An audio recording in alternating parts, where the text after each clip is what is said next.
Hey guys, welcome back to another video. Today, we're taking some stylized Halloween portraits.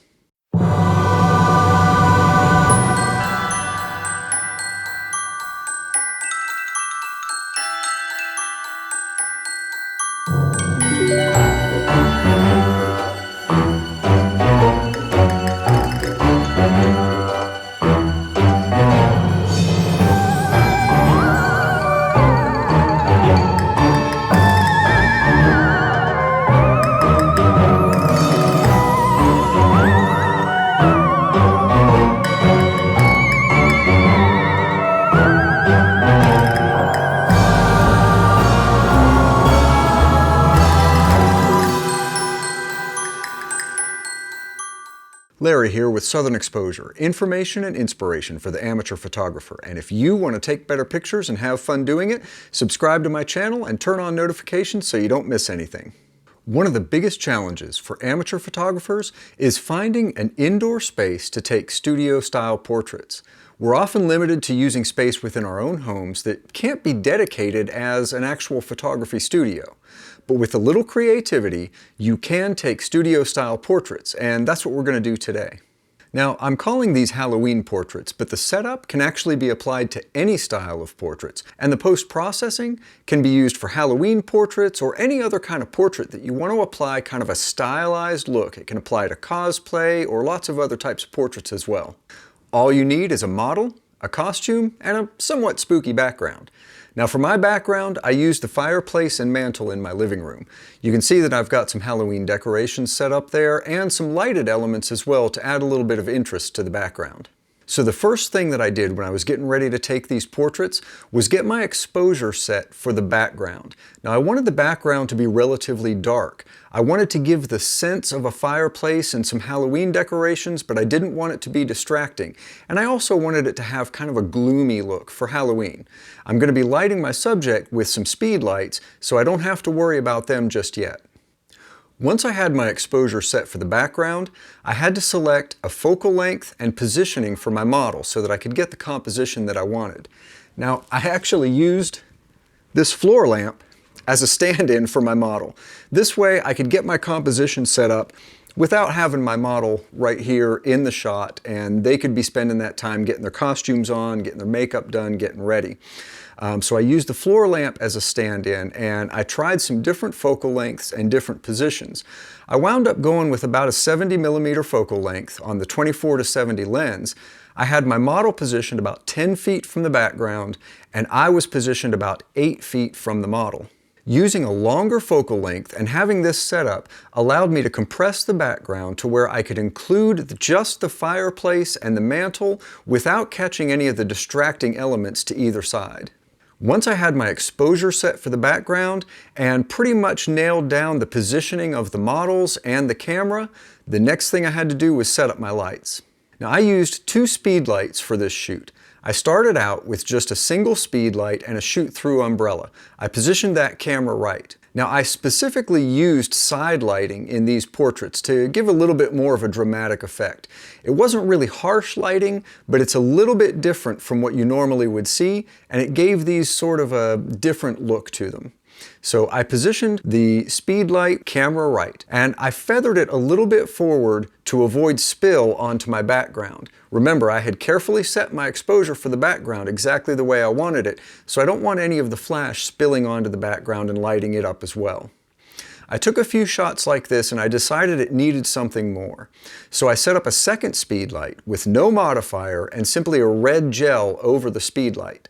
This gave me some red fill light. This was set up camera left. Once I had my lights set up, I took some test shots of the floor lamp model just to make sure that I had the exposure close to where I wanted it, and then I brought the models in. Once that was all set, there was nothing left to do but have a lot of fun posing and taking some different shots.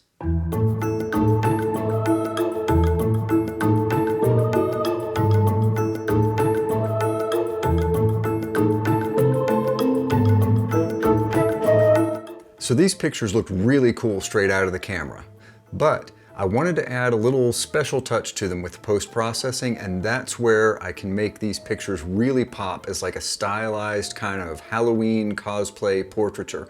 We're going to do some things that are a little out of the norm for portrait processing, but that's kind of the fun of it. So let's hop into Lightroom and see what we're doing. All right, so I've picked the first image here that I'm going to process, and I'm only going to go through this on this one image, but I did pretty much the same adjustments to all of the images. I've got all of my normal adjustments that I typically would do with a portrait here, dropping the highlights a little bit, raising the shadows, a little bit of exposure adjustment. The first thing that I did was adjusting the tone curve.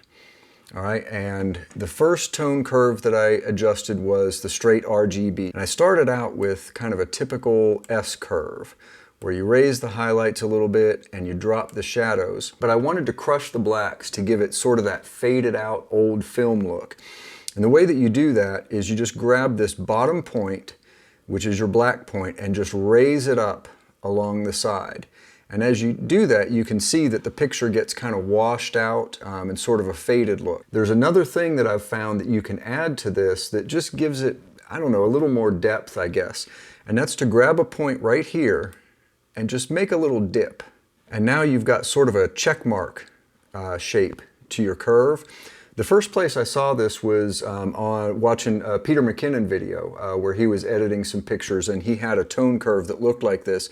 And so I started playing around with it, and I really like the look that you get from it. So that's pretty much what I did with the RGB tone curve. The next thing I did was go into the red. I wanted to add some red to the highlights, and I wanted to do that to kind of tie in the red from the gelled speed light that I used. I wanted to kind of make it a little more cohesive into the image. So I just drop a point here in the center and then just raise the reds in the highlights just a little bit, just to add a little bit of red into the highlights.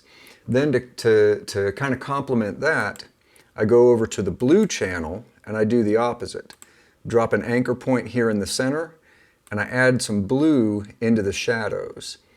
That kind of sets off and ties into the blue color in my daughter's hair, and also sort of offsets that red that we added to the highlights. So now we've got sort of a balance between the red in the highlights and the blue in the shadows. The other thing that I wanted to do to try and tie that red in was drop down to the hue, saturation, and luminance section in Lightroom. And you can see we've got this orange in the background of the jack-o'-lantern and a little bit of these lights across the mantle. And I just wanted to move that a little closer to the red that we're seeing. So I just grabbed the orange and moved it just a little bit towards the red. And that helps tie that in with the red in the rest of the image and the red in the highlights. That's pretty much it for the global adjustments to the entire image. Now let's look at some of the more specific localized adjustments that I did to kind of give this a finished, polished look. The first one that I did, and this is something that is typically not done in portraits. You're always going to want to do a little bit of work to the eyes with a brush, but let me show you what I did on these to make them pop a little bit more with that spooky Halloween feel. So I grab my adjustment brush and I want to come down here, and Lightroom includes some sort of presets for your localized adjustments. One of those is Iris Enhance. So I'm going to select that, and basically what that does is it just ups the exposure a little bit and adds some saturation and some clarity, and it can really make the irises in the eyes come out. And that's something that you typically want to do with a portrait. So I'm just going to come in here and paint over the irises. Let me turn on the mask so that you can see where I'm painting this. Just right over the irises in the eyes. Then I'm going to drop down here, do the same thing with the eyes here. Just painting right over the iris. Okay. So now we've got this localized adjustment on the irises. I'm going to take that mask back off, and you can see what it did. It just kind of brightened them up a little bit. It's a little hard to tell in this image just because of the contrast, the amount of contrast that I have, but it did brighten them up a little bit. But here's what I'm going to do to give this that sort of extra spooky feel. And you would never want to do this in a typical portrait, but for this purpose, I'm going to go ahead and take the exposure and just drag it to the extreme. I'm going to bring it way up here so that those eyes appear to glow. I hit done, and now you can see that that gives those eyes almost a paranormal look to them, you know, a supernatural look to them. This one here, I got a little bit outside of the iris on there. So let me go ahead and fix that up a little bit. I'll just select that, show my mask again. If you hold Alt, if you hold the Alt key down and paint, it erases the effect from that particular area. So I just want to erase just a little bit that I ran over on the bottom of the eyes there. And there, I think that looks a little better. We're not highlighting the bottom of the eyelashes there. And it just kind of gives that sort of extra supernatural feel to the picture. The last thing that I did was I wanted to add some vignetting to the picture. Now Lightroom includes a post-crop vignetting setting that you can apply. I don't typically like to use that. What I prefer to use to create a vignette is the radial filter, and the reason for that is because you can define exactly where that effect is happening.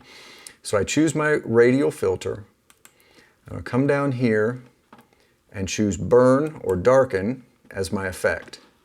And then I'm just going to drag an oval and move it so that it's over my character's faces. Give it a little bit of a tilt here since we have kind of an angle from one model to the other. Widen it out a little bit. I'm going to turn off my overlay so that I can see. And now I've got this nice vignette around the outside of the image, and the brightest part of the image is the faces of the characters. So I'm going to click done on that. And now I've got my finished image that I can publish, put on Instagram, do whatever I want. And you can see the difference that we've made. This is straight out of camera, and this is with all the adjustments that we've applied.